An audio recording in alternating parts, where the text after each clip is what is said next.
So hi மக்களே எல்லாரும் எப்படி இருக்கீங்க? யுவர்ஸ் randomly ஸ்ரீராம் வீடியோஸ்ல இது ஒரு சீரியஸான வீடியோவா இருக்கும் அப்படினு நான் சொல்றேன். கடந்த சில நாட்களா பாத்தீங்கன்னா YouTubeல பிரச்சனையா போயிட்டு இருக்குது. உள்ளூர் பிரச்சனையில ஆரம்பிச்சு இப்போ உலக பிரச்சனையில கொண்டு வந்து நிறுத்தி விட்டாங்க. அங்க பிரச்சனை இங்க பிரச்சனை சின்ன பிரச்சனை பெரிய பிரச்சனை அவன் பிரச்சனை இவன் பிரச்சனை உன் பிரச்சனை ஏன் பிரச்சனை.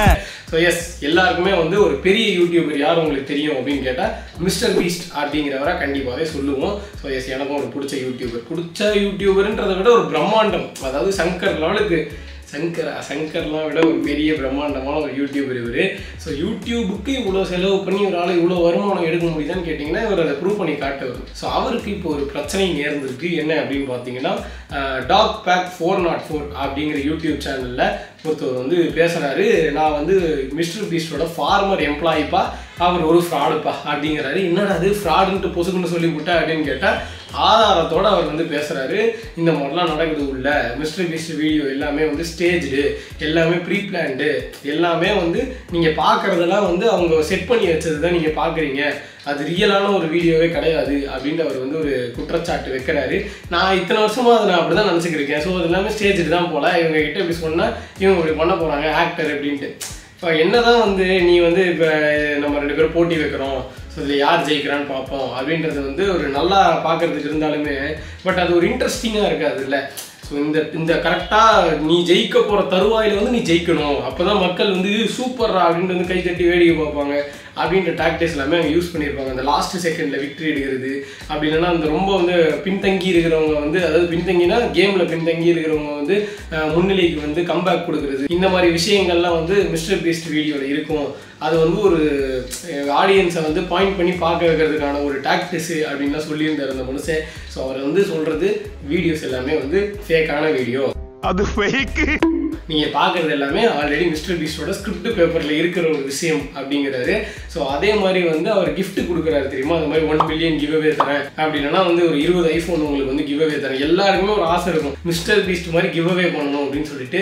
பட் இந்த கான்செப்ட் வந்து அவர் என்ன சொல்கிறாரு அப்படின்னு பார்த்தீங்கன்னா டாக் பேக் 404 என்ன சொல்கிறாரு அப்படின்னு பார்த்தீங்கன்னா, நீங்கள் மிஸ்டர் பீஸ்ட் வந்து ரேண்டமான ஒரு பர்சன் அப்படின்னா அவரோட ரேண்டம் சப்ஸ்கிரைபர்ஸுக்கு வந்து கிவ்அவே பண்ணுறாருன்னு நினச்சிங்கன்னா அதுதான் மக்களே கிடையாது. அவர் வந்து அவருக்கு தெரிஞ்சவங்க, அதாவது ஃப்ரெண்ட்ஸ் அண்ட் ஃபேமிலி அப்படின்னா இவங்க மூலியமா நம்ம வந்து ப்ராஃபிட்டபிள் அடைய முடியும் அப்படின்றவங்களை வந்து சூஸ் பண்ணி கொடுக்குறாரு அப்படின்ற ஒரு குற்றச்சாட்டையுமே வந்து இவர் மேலே வைக்கிறாரு, மிஸ்டர் பீஸ்ட் மேலே வைக்கிறாரு இவர் டாக் பேக் அப்படிங்கிறவரு. ஸோ அவர் வந்து ப்ரூஃபோட தான் மக்களே பேசுறாரு. பின்னாடி அவர் வந்து அந்த வீடியோலேயே பின்னாடி ஓடினு இருக்குது, அவர் என்னெல்லாம் பேசுறாரோ அதுக்கேற்றாப்புல கிளிப் எல்லாமே ஓடினு இருக்குது. நான் முடிஞ்சா அந்த கிளிப்பை தான் யூஸ் பண்ணுவேன்னு நினைக்கிறேன். ஸோ இந்த வகையில் பார்த்தீங்கன்னா மிஸ்டர் பீஸ்டோட எல்லா வீடியோவும் ஸ்டேஜ்டு, அவரோட ரேண்டம்ன்ற வார்த்தைக்கு மரியாதை இல்லை அப்படிங்கிறாங்க. மிஸ்டர் பீஸ்ட் வீடியோஸ்லேயே பார்த்தீங்கன்னா கான்டெஸ்ட்லாம் நிறைய நடக்கும் இல்லையா. ஸோ அந்த மாதிரி 1 வயசுலேருந்து 100 வயசு வரைக்கும் காம்படிட் பண்ணுறாங்க அப்படின்னு சொல்லிட்டு அது ரொம்ப நல்லா ஜாலியாக போகும் அந்த ஒரு வீடியோ.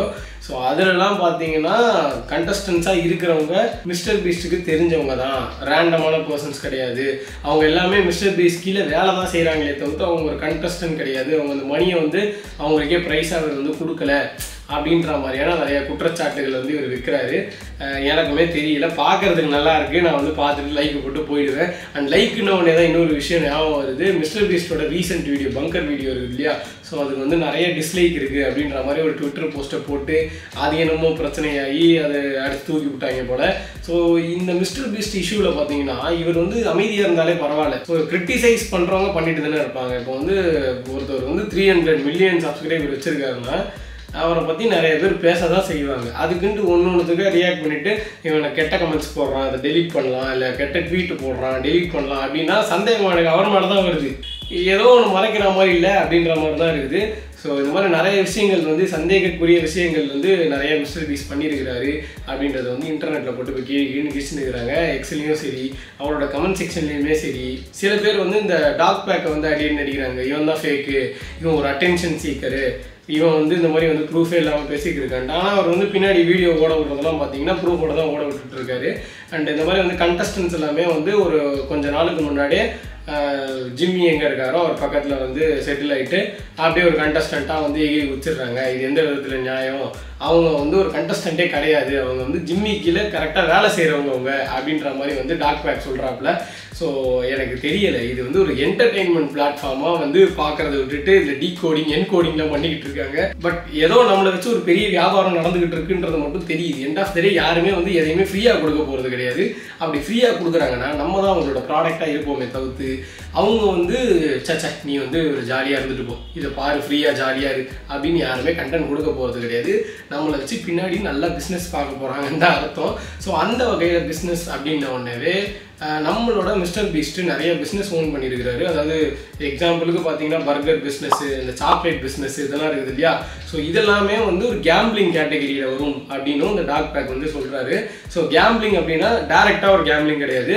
இப்போ அந்த மாதிரி நீங்கள் வந்து சாக்லேட்ஸ் வாங்கினீங்கன்னா அதுக்கு பின்னாடி கியூஆர் இருக்கும், அதில் வந்து இந்த ஒரு டிக்கெட் இருக்கும், சாக்லேட் ஃபேக்ட்ரிக்கு வந்து நீங்கள் டூர் போகலாம் அப்படின்ற மாதிரியான விஷயங்கள்லாம் வந்து போட்டு கொடுத்துட்றாங்க, ரேண்டமாக கொடுத்துட்றாங்க அப்படின்னு சொல்கிறாங்க.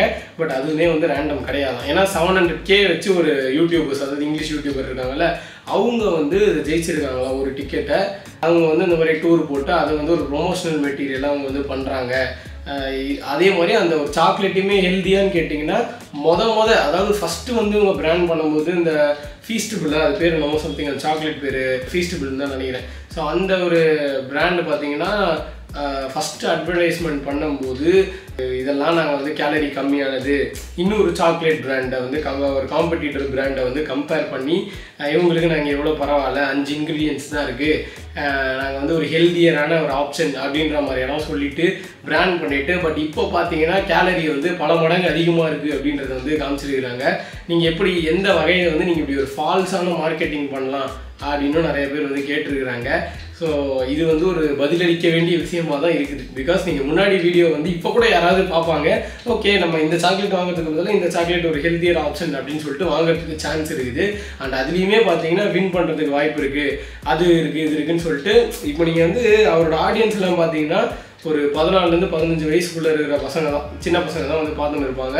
இவங்களுக்கு இந்த மாதிரி வந்து லாம்போகினி வீடு இருக்குது, இல்லை $100 நீங்கள் வந்து ஜெயிக்கலாம், என்னை சப்ஸ்கிரைப் பண்ணிங்கன்னா போதும் அப்படின்ற மாதிரி வார்த்தையெல்லாம் கேட்கும்போது வாங்கினா தானே அதெல்லாம் பண்ண முடியும். அவங்க வந்து அந்த வாங்க தேவையில்லைன்றதை எங்கேயாவது ஒரு கார்னரில் குட்டியாக போட்டிருப்பாங்க. பட் நிறைய பேருக்கு வந்து என்ன புரியும், ஓகே அவங்க வாங்க சொல்கிறாங்க, ஜெயிக்கணும்னா முதல்ல நம்ம இந்த ப்ராடக்டை வாங்கணும், அப்போ தான் நம்மளால் வந்து பார்ட்டிசிபேட்டே பண்ண முடியுன்ற ஒரு மனநிலைக்கு வந்து சின்ன குழந்தைகள்லாம் தள்ளப்படுறாங்க. அதனால் கிரெடிட் கார்டு அவங்க அப்பா அம்மா கிட்ட அடம் பிடிச்சி அதை வாங்க இதை வாங்கன்னு சொல்லி ஒரு வழியாக்கி விட்டுருவாங்க. ஸோ அந்த மாதிரி ஒரு டாக்டிக்ஸ் வச்சு தான் அவங்க சம்பாதிக்கிறாங்கன்ற மாதிரி சொல்லிட்டு இருக்காரு. அந்த பர்கரை பார்த்தீங்கன்னாலும் அதே தான், இந்த மாதிரியான ஒரு நிறைய கூப்பன் ஐட்டம் இல்லை இந்த டிக்கெட்டு இந்த மாதிரியான விஷயம்லாம் இருக்குது. நீங்கள் இதெல்லாம் பண்ணிங்கன்னா உங்களுக்கு வந்து அதான் அது ஒரு கேம்பிளிங் அப்படின்றத வந்து இந்த டாக் பேக் 404 சொல்கிறாரு நம்மக்கிட்ட. ஜிம்மி வந்து கேம்பிளிங் பண்ணுறாரு, அது இல்லீகலான ஒரு விஷயம், அதை ப்ரொமோட் பண்ணுறாருன்னு நீங்கள் சொல்லக்கூடாது, அவர் தான் கெசினோவே அப்படிங்கிறாரு. ஸோ அந்த விஷயத்தெல்லாம் வந்து டாக் பேக் அப்படின்றவர் பயங்கர ஒரு பகிரங்கமாக சொல்கிறாருன்னு தான் சொல்லி ஆகணும். அண்ட் எஸ் அடுத்து பார்த்தீங்கன்னா சைன் பண்ணுறாங்கல்ல, அந்த ஜெர்சி சைன் பண்ணி கொடுக்குறாங்க, அவங்களோட மெர்ச்சன்டைஸ் வந்து சைன் பண்ணி கொடுக்குறாங்கன்ட்டு. So Tyler signs MB, which is Mr. Beast's signature. Then he covers it, signs his own initials, TC, smirks, looks around, and then quickly slides the shirt away. So அதுலேயுமே நிறையா விஷயங்கள் இருக்குது. So இந்த மாதிரி நீங்கள் 2 நிமிஷத்துக்குள்ளே வாங்கினீங்கன்னா உங்களுக்கு அடுத்த 2 நிமிஷத்தில் யார் வந்து இந்த மெர்ச்சன்டைஸை வாங்குறீங்களோ உங்களுக்கு $1000, அதாவது $1000 இருக்கும், ஏர்பாட் இருக்கும், இல்லை ஐஃபோன் நான் வந்து வாங்கியிருக்கேன் அதை அப்படியே கிவ் அவே பண்ண போகிறேன் அப்படின்ற மாதிரியான விஷயங்கள்லாம் வந்து ப்ரொமோட் பண்ணிவிட்டு யாருக்குமே அதை வந்து சென்ட் பண்ணலை, அப்படியே சென்ட் பண்ணாலும் உங்களுக்கு தெரிஞ்சவங்களுக்கு தான் சென்ட் பண்ணிக்கிறாங்க அப்படின்னு சொல்கிறாங்க. நிறைய பேர் வந்து கமெண்ட்ஸ்லாம் போட்டிருந்தாங்க அந்த வீடியோ கீழே, நான் வந்து ஆசாசையாக வந்து 1க்கு 4 ஷர்ட் வாங்கினேன், எனக்கு தேவையே கிடையாது, பட் நான் வந்து வாங்குறதுன்னு பார்த்தீங்கன்னா அந்த ஐஃபோனுக்கோ இல்லை அந்த $1000 தான் அப்படின்னு சொல்லி எனக்கு இது கிடைக்கலன்னு டிசப்பாயின்மெண்ட்டாக இருக்குது அப்படின்னு சொல்லியே கமெண்ட் பண்ணுறாங்க நிறைய பேர். ஸோ இது இன்டைரக்டாக பார்த்தீங்கன்னா ஒரு ஃப்ரீ அந்த ஃப்ரீ பீஸ்க்கு ஆசைப்படுற மாதிரி தான் அவர் வந்து சப்ஸ்கிரைபர்ஸை காசு கொடுத்து வாங்குறாரு அப்படிங்கிறத தான் இங்கே வந்து சுற்றி வளைச்சி சொல்கிறாங்க. அண்ட் என்னதான் முன்னாடி வந்து வீடியோஸ் வந்து நல்லா வந்துட்டு இருந்தாலும் இப்போ வந்து நம்மளுக்கே ஒரு கிரெடிபிலிட்டி போயிடுச்சு மிஸ்டர் பீஸ் மேலே. ஒருவேளை இருக்குமோ, ஒருவேளை வந்து ஸ்டேஜ் பண்ணிடுவாரோ, இல்லை ஒருவேளை வந்து அவர் நினைக்கிற மாதிரி தான் வந்து யூடியூப் ஒர்க் ஆகுதோ அப்படின்ற மாதிரியான விஷயங்கள்லாம் வந்து நம்ம மண்டக்குள்ள ஓடி நிறுது. யூடியூபர்ஸ் நீங்கள் வந்து ஒரு பெரிய பொசிஷனில் இருக்கீங்க, நீங்கள் வந்து வைக்கிற இடம்ன்றது பார்த்தீங்கன்னா ஒரு இன்ஸ்பிரேஷனாக மாறிக்கிட்டு இருக்கு. இப்போ என்னையெல்லாம் கேட்டிங்கன்னா நான் வந்து ஜம் கட்ஸ் பார்த்துட்டு ஜாலியாக தெரிஞ்சுக்கிட்டு இருந்தவங்க, அவரால் தான் இப்போ விஸ்காம் எடுத்து இந்த மாதிரி ஒரு யூடியூப் சேனல் ஆரம்பித்து பேசிட்டு இருக்கிறேன். ஸோ யூடியூப் அப்படின்றது ஒரு இன்ஸ்பிரேஷனல் பிளாட்ஃபார்மும் கூட. அதை கரெக்டாக நம்ம பயன்படுத்தணும். ஏன்னா நான் இப்போ நடந்த சண்டேயில், அதாவது நான் லோக்கல் சண்டேயை சொல்கிறேன், நம்ம யூடியூப் சேனல் நடந்த சண்டேயை பார்த்தீங்கன்னா ஒரு வார்த்தைக்குமே அர்த்தம் கண்டுபிடிச்சி இதுக்கு என்ன வார்த்தைன்னு தெரியுமா, இது வந்து அது தெரியுமா, இது தெரியுமான்னு பேசும்போதுலாம் நம்ம ஒரு விஷயம் பேசும்போதும் நிறையா ஒரு கான்சியஸாக பேசணும் போலையே, இல்லைனா நம்மளையும் தூக்கி உள்ளே வச்சுருவாங்க போலையன்ற ஒரு கான்சியஸ்னஸை கொண்டு வந்துட்டாங்க. ஒரு ஃப்ரீயாகவே இருக்க முடியல. உண்மையாக சொல்ல போனால் நான் பேசுகிறது எல்லாமே ஒரு 6-7 தடவை ரிஹர்சல் பண்ணிவிட்டு இதெல்லாம் பேசினா பிரச்சனை வரும், இதெல்லாம் பேசினா பிரச்சனை வராது, ஸோ நம்மளுக்கு எதுக்கு ரொம்ப நம்ம பிரச்சனை வராத மாதிரியே பேசிட்டு போயிடுவோம். நம்மளோட பாயிண்ட்டுன்றதை வந்து கொஞ்சம் ஃபேப்ரிகேட் பண்ணி தான் பேச வேண்டியதாக இருக்குது இந்த ஒரு விஷயத்தில். மிஸ்டர் பீஸ்ட் வீடியோவை பற்றி சொல்லணும்னா நிறைய சொல்லிக்கிட்டே போகலாம். அவர் வந்து சைன் வந்து ஃபேக் பண்ணிட்டாரு. அந்த மிஸ்டர் பீஸ்ட்ன்றது இன்னொருத்தவர் தான் சைன் போட்டு எல்லாருக்கும் மெர்ச்சன்டைஸ் கொடுக்குறாங்க, அவர் கலெக்டபிளே கிடையாது இது அப்படின்ற மாதிரிலாம் அந்த டாக் பேக் வந்து சொல்லியிருக்கிறாரு. அவரோட வீடியோ லிங்க்கையும் நான் வந்து கீழே தர மக்களே. நீங்கள் என்ன நினைக்கிறீங்க, மிஸ்டர் பீஸ்ட் வந்து ஃபேக் பண்ணுறாருன்னு நினைக்கிறீங்களா, இல்லை மிஸ்டர் பீஸ்ட் பண்ணிட்டு போட்டோம், எனக்கு கண்டென்ட் பிடிச்சிருக்கு, உனக்கு என்ன அப்போ அவர் கண்டென்ட் போடுறாரு நான் பார்க்குறேன், நான் சப்போர்ட் பண்ணுறேன் அப்படின்றீங்களா? உங்களோட கருத்துக்கள் அப்படிங்கிறது ரொம்பவே முக்கியம். ஸோ நீங்கள் வந்து கரெக்டான ஒரு கமெண்ட் சொல்லணும். அண்டு இதை பற்றின விஷயங்களை வந்து நம்ம டிஸ்கஸ் பண்ணலாம். நிறைய பேர் இன்னும் இதை பற்றி பேசணும். எனக்கு தெரிஞ்ச வரைக்கும் A to D இதுக்கப்புறம் ஒரு வீடியோ போடுவாருன்னு நினைக்கிறேன். ஸோ எஸ் மக்களே, இதுதான் நான் வந்து உங்ககிட்ட சொல்லணும்னு நினச்சேன். அந்த டாக் பேக் அப்படிங்கிறவர் வந்து மிஸ்டர் பீஸ்ட் மேலே நிறைய அலிகேஷன்ஸ் வச்சிருக்கிறாரு. உங்களுக்கு வந்து இதெல்லாம் உண்மையாக இருக்கும், இதெல்லாம் பொய்யா இருக்கும் அப்படின்றத வந்து கமெண்ட்ஸில் வந்து நீங்கள் மறக்காமல் சொல்லுங்கள். இது மாதிரி சும்மா வந்து 2024 யார் பார்க்குறீங்க, லைக் பண்ணுங்கள். எனக்கு வந்து இந்த ஃபேன் சார்பாக படம் வெற்றி பெற வாழ்த்துக்கள், இந்த மாதிரி கமெண்ட்ஸ் எல்லாம் வந்து வேணாம். ஸோ ஏன்னா நிறையா யூடியூப் சேனலில் நான் பார்த்து எனக்கே என்னடா நீங்கள் ஏதாவது ஒன்று ரிலவெண்ட்டாக போடுறீங்களா, அப்போ தான் உங்களுக்கு கண்டென்ட் பிடிச்சிருக்கா பிடிக்கலையா, இந்த மாதிரி வீடியோஸ் தொடர்ந்து போடலாமா வேணாமான்றது வந்து எங்களுக்கு தெரியும். கமெண்ட்டுன்றது வந்து எங்ககிட்ட நீங்கள் சொல்லணும், இந்த மாதிரி வீடியோ போடுங்க போடாதீங்க அப்படின்னு சொல்லிட்டு. அதை விட்டு சம்மந்தமே இல்லாமல் வந்து வேறு ஏதோ மீமெல்லாம் எடுத்து போட்டுக்கிருக்கீங்க, மீம் ரெஃபரன்ஸ்லாம் வந்து கீழே டைப் பண்ணிக்கிருக்கீங்க. ஸோ அது ஒரு கரெக்டான ஒரு மோட் ஆஃப் கம்யூனிகேஷனாக இருக்கணும், ஒரு கிரியேட்டருக்கும் ஒரு ஆடியன்ஸுக்கும். அதுக்கேற்ற மாதிரி நீங்கள் வந்து கமெண்ட்ஸ் போடுங்க. இன்னும் நம்ம சேனலை வந்து நீங்கள் சப்ஸ்கிரைப் பண்ணல அப்படின்னா மறக்காமல் சப்ஸ்கிரைப் பண்ணிக்கோங்க. ஏன்னா நான் ஒரு 1000 ஃபாலோவர்ஸ் வரணும்னு ரொம்ப நாளாக ஆசைப்பட்டுனுக்கிறேன். யாருமே வந்து ஒத்துழைப்பு கொடுக்க மாட்டீங்க. ஸோ தயவு செஞ்சு வந்து நீங்கள் சப்ஸ்கிரைப் பண்ணுங்கள், உங்கள் ஃப்ரெண்ட்ஸுக்கு ஷேர் பண்ணுங்கள். அண்ட் எஸ், நிறைய கண்டென்ட்ஸ் வரப்போகுது இனிமேல். So be ready. Okay, bye bye. இன்னொரு சூப்பரான வீடியோவில் உங்களை நான் வந்து பார்க்குறேன். Until then, bye from yours randomly, Sriram.